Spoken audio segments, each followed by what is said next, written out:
You're listening to The Dr. Chris Show. Are you tired of the short-term patch to your health problems?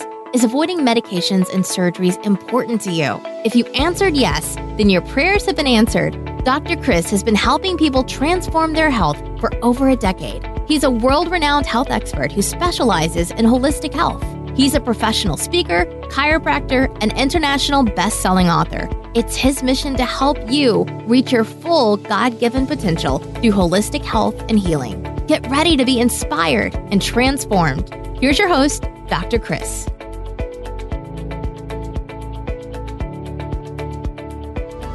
Hello and welcome. Today we have a special guest, Dr. Josh Handt. Now, Dr. Josh Handt finds the need to share the importance of the intimate relationship between lifestyle and an abundant life. So I just love the values that he has, the things that he implements, always discovering new things.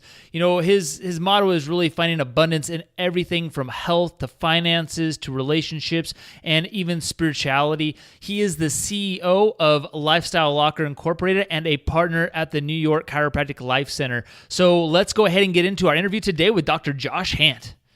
All right, everyone. So welcome to another episode. So we are blessed to have Dr. Josh Handt here with us today of the Lifestyle Locker. And so, Dr. Josh, welcome, man.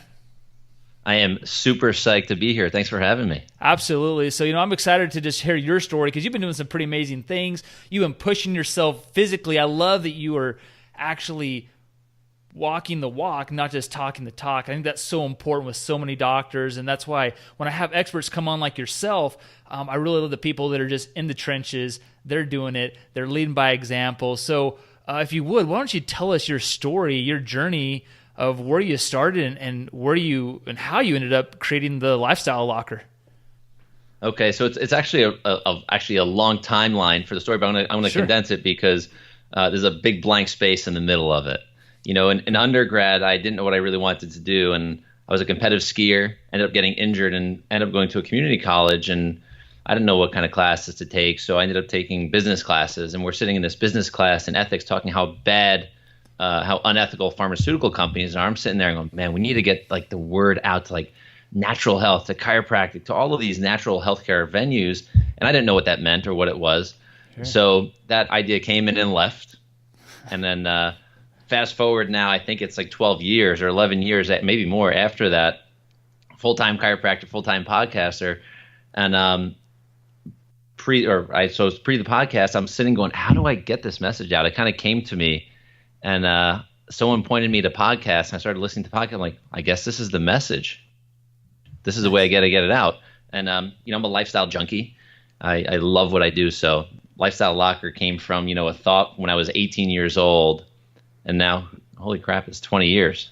That's awesome. Yeah. So it was like a blimp, this like little light bulb that went off in school one day, and then it kind of just got stuck in the back of your brain back here, and then boom, it just came to fruition, and now you're rocking and rolling with that. But I came to help people anyway through chiropractic, so I got to dive directly into people's lives and enhance them with chiropractic adjustments, but as well kind of immersing them in lifestyle should they choose to do that. So that was my way of testing, if you will. So how many years have you been helping people for now and with their lifestyle and just helping create natural health and within them? So it's about a dozen years. About a dozen years. That's great. So, one of the things I was looking back and I was just doing some research on you and just, the cool things you're doing. And, I saw that you did a 50K marathon. So an ultra marathon. Now, yes, myself, when I was in high school, I was like, I turned out for track I think it was my junior year. And I was like, hey, I will not run anything more than 100 meters. You can put me in anything you want, coach, but I won't run more than 100 meters. So for you doing an ultra marathon, that's pretty amazing. My wife just did a half marathon, and she couldn't even run more than a mile without having to, she would have to walk the mile until she finally started to apply a lot of the principles that you teach your patients. And now she's doing half marathon. So what was the mindset in completing? Why'd you want to do that? What was your mindset training? Just tell us about that experience.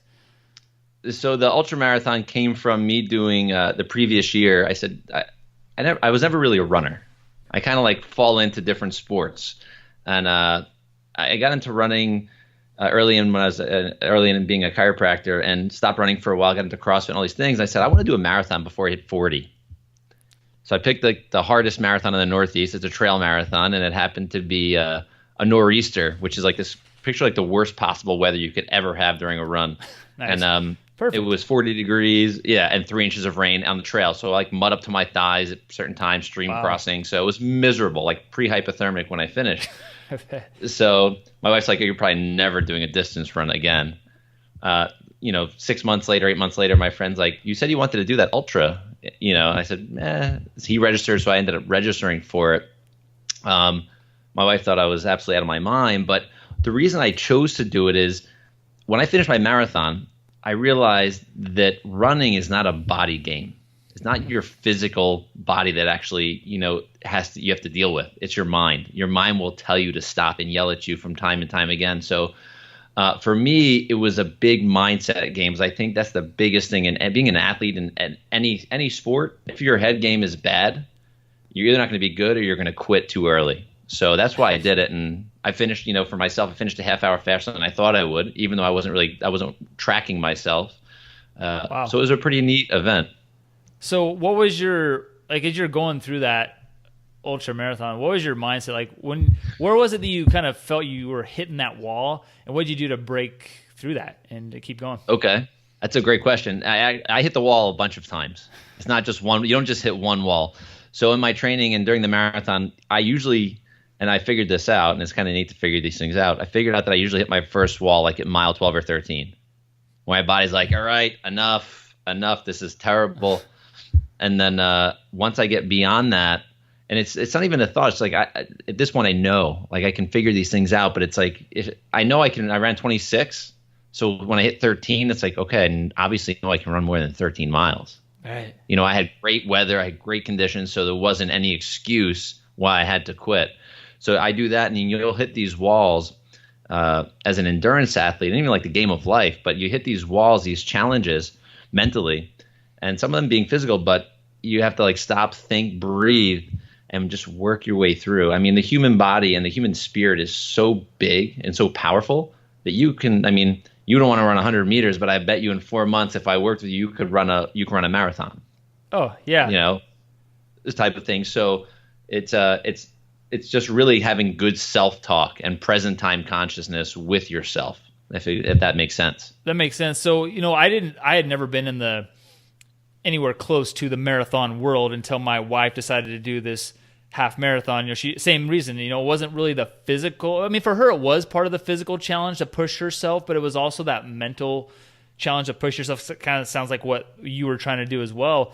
But when you get in that world, like you see people that are, man, they're crazy. It's freezing cold out, and people are like in tank tops and short shorts, and I'm like, how do you even do that? And then the person's like bundled up next to them, and then you got some people with the earbuds and they're listening to their music, and some people are just, they're walking it and chatting. So like, what was your approach to it? Like, are you listening to audio or music? Are you just like tuning yourself into the surroundings around you? How do you take that on? So when I do, like, for instance, the ultra that I did, I had no earbuds, no music, nothing. I feel, with training, it's good. You can kind of get into a trance state.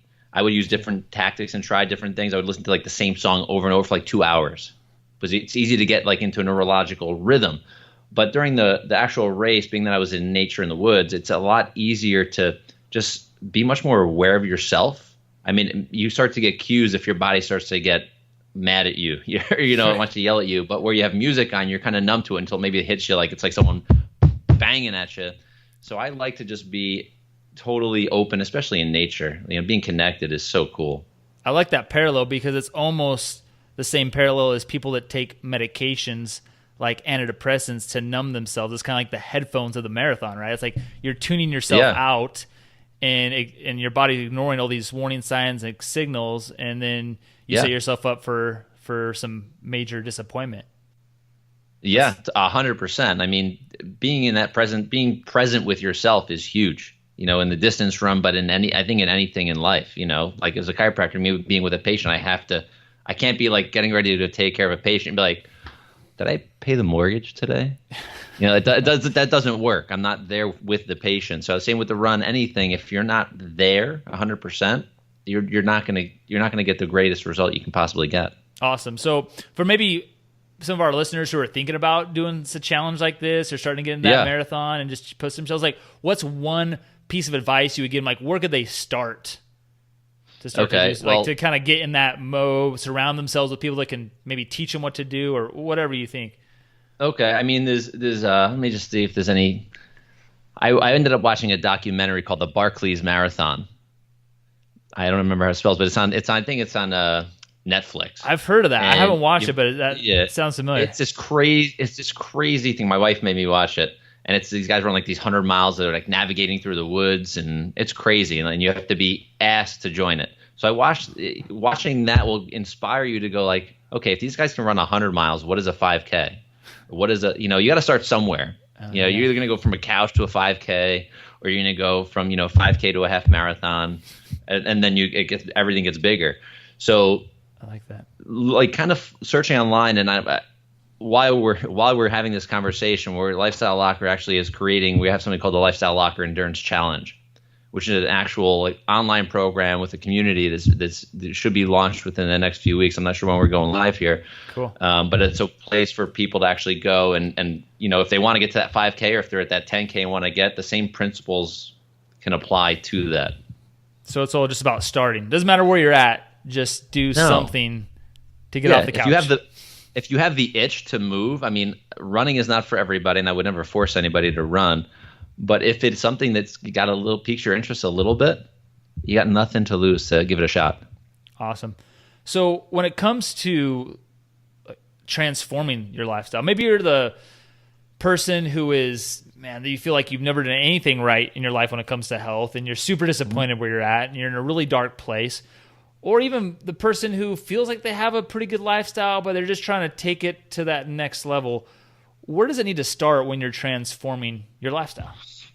Where does transformation begin? I think, like we were just talking about earlier, just with mindset, is if you have really bad self-talk, if you're like, I'm never going to get this done. I never like giving yourself all this, your own pity party, about your health, you're just going to keep rolling because your brain will respond to your own thoughts.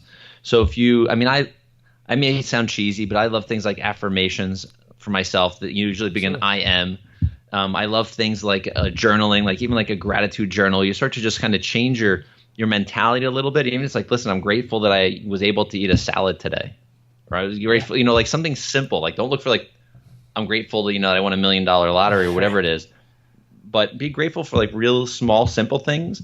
And then your mindset will start to shift and go, wow, okay, I realize if I eat salads for the whole week, I actually feel better. And then that's the simple shift. If you're going from a dark place, you can't jump straight into a marathon. Sure. Type of thing. So that's where I would start, just something with help you with your mind game. Learn how to breathe also. That would be one huge piece of advice I would tell someone. Just nice, simple, learning to sit for 30 seconds and belly breathe, in your nose, slow for a few seconds and out your mouth for a few seconds, and try to do that and just feel how good you're actually going to feel. It's pretty neat. So that's great. So I think that is huge with people, because I was actually doing some Muay Thai. You're drinking those. Martial arts. Yeah, I was drinking today. And so I'm just learning how to do this martial arts, right? And I'm like, you're starting to learn something new, and so you kind of tense up and you're doing your kicks and things, and the instructor's like, hey, breathe, work on your breathing, breathe. And it's so key. We just forget to breathe. We get so caught up in our lives that we just forget to do the simple things. It might be the salad, it might be the breathing. So that's awesome. So what was your recommendation? How I've heard different people talk about how to breathe in different ways, different counts. What do you do? I do a couple different techniques. I'm getting certified right now in the Wim Hof technique, if any of you have ever heard of him. He's like the Iceman, the guy that submerges himself in ice. So I'm doing a lot of his breathing techniques. And a lot of the cold water immersion. But as far as simple breathing techniques that I think are good, there's two that I think are fantastic. One I believe is called box breathing, if that's the correct name, where you can take, a few seconds in, hold, let's say 3 seconds in, hold for 3 seconds, and exhale for 3 seconds, and then hold on the exhale for 3 seconds. So it's a square. You got 3 seconds all the way around. You can make those numbers smaller or bigger to your comfort zone. And the other one is called squared breathing. The number 2 squared. So what I would tell a person to do is breathe in for 2 seconds, hold for 4 seconds, exhale for 4 seconds. right? Or you can make those numbers go up. Got I usually do it like two, 3, and 4, and I'll do 3, 4, 5 rounds of it, and it's just very relaxing. And to be nerdy a second for everybody listening, it helps your parasympathetic nervous system. As chiropractors, we want people to be in healing mode, and the parasympathetic nervous system does that. So that breathing will help your body's nervous system kind of calm a little bit, and you'll feel great. So if you're getting adjusted, if you're those people that are getting adjusted, which I hope you are, that's a great thing to do when you get to your chiro's office, is sit and just breathe for a few minutes. You're going to make your adjustment that much better. And life, period. Without the adjustment too, it's going to help too. No, that's great. And then what's going through your mind when you're doing those breathing exercises? Are you trying to clear your mind? Or are you just focusing on positive thoughts? No, I think the best thing to do is just focus on the breath. Like the counting. So your mind isn't just like we were talking about being present with present time consciousness. So if you're breathing and you're counting in your head like 1, 2, 3, 4, and then you start to get, and you keep going through the rhythm, it's hard to think of other things. You're going to lose your count. Yeah. And if you want to make it a challenge, if you're doing this and you keep losing count, that means you're ultra distracted. Try to do 5 rounds and keep restarting every time you think of like something else. You'll learn to narrow your focus so you can actually pay attention to that one thing. That's great. That's awesome. I'm gonna be trying that. Like I try to do that sometimes, and then sometimes we get in our lifestyle and maybe we're like on track, and then something little slips, and something as simple as breathing and what you're talking about can slip. So I'm gonna try that variation a little bit more. I like that. Yeah, it's great. So now some people when I ask this question, the typical thing is like, hey, what are the 3 action steps or the 5? I'm gonna do something a little different. I'm gonna only give you 2 action steps today. Okay. Because I really want to get like the biggest bang for the buck for our listeners today. So what are 2 action steps that the listeners today could take right now, like as soon as they get done listening to this episode, to improve their life? It could be any aspect of those foundational principles you talk about, but what are the 2 big ones for you? Okay, well, as a chiropractor, I'm going to say get adjusted, but we can leave that out. That's like the pillar, but the 2 things that I think, one would be the breathing. If you can mesh, and don't do this while you're driving. Okay. The breathing, right? If you're in a car listening, don't do this while you're driving, but try the box breathing at home, and the best thing that you can do while doing this breathing, this can become like a meditation at the same time. Get an eye mask and put like noise canceling headphones on, and maybe just some like classical music or nothing, just something that can block noise, or earplugs, if you will.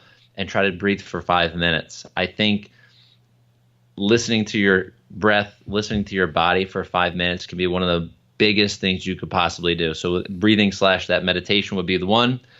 And the next, I think it will shock most people, which I'm actually loving so much right now, is get in your shower, take your normal shower, and at the end of every shower, start to turn that temperature dial down. Oh, I knew you were going to say, I was like, no, don't tell me that. Okay. It doesn't have to be freezing right away, but your goal is this with doing this. You could do this tonight or tomorrow. You go ahead and you do that, and you shoot for 30 seconds at the temperature, and then kind of note however your faucet is set up, and keep getting colder and colder. And the goal is to get to a point where you're not like jumping out of your skin when it's cold, where you can actually take a couple breaths in and out and control your heart rate so it's not racing. When you do that, you can eventually try to do it for 2 minutes, or even figure out if you have a tub to do an actual cold water immersion for a minute or 2. Wow.